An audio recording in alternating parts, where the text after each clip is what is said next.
ऋषभ और सिया ने अपने कॉलेज के सुरक्षा कैमरों की रिकॉर्डिंग देखने की कोशिश की, लेकिन जिस दिन से उन्हें यह नोट मिला था, उस दिन की सारी फुटेज गायब थी।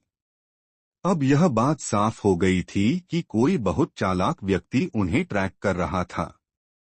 ऋषभ ने कैफे में बैठकर धीरे से कहा, हमें उस रात वाली घटना को फिर से समझना होगा।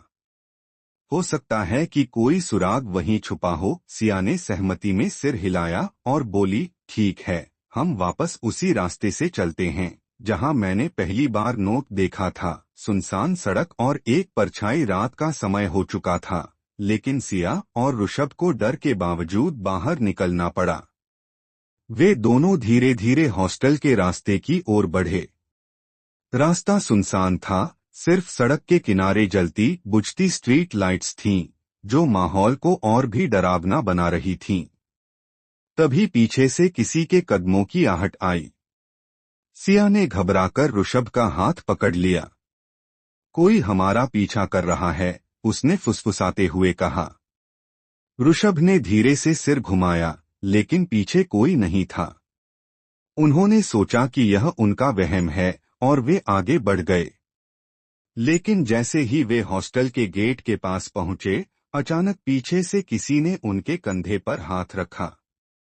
अनजान चेहरा। सिया ने घबराकर पलटकर देखा।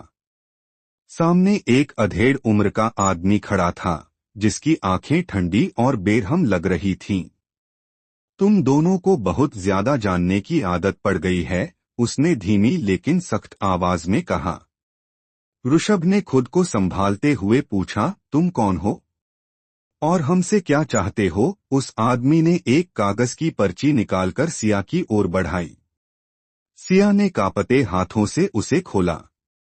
उसमें लिखा था, जो सच छुपा है वह उजागर मत करो, वरना अगली बार सिर्फ नोट नहीं मिलेगा।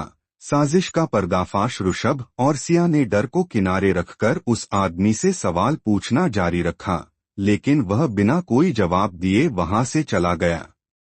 अब दोनों के दिमाग में एक ही सवाल था, यह सब कौन कर रहा है और क्यों? अगली सुबह उन्होंने अपने कॉलेज के पुराने रिकॉर्ड्स खंगालने शुरू किए।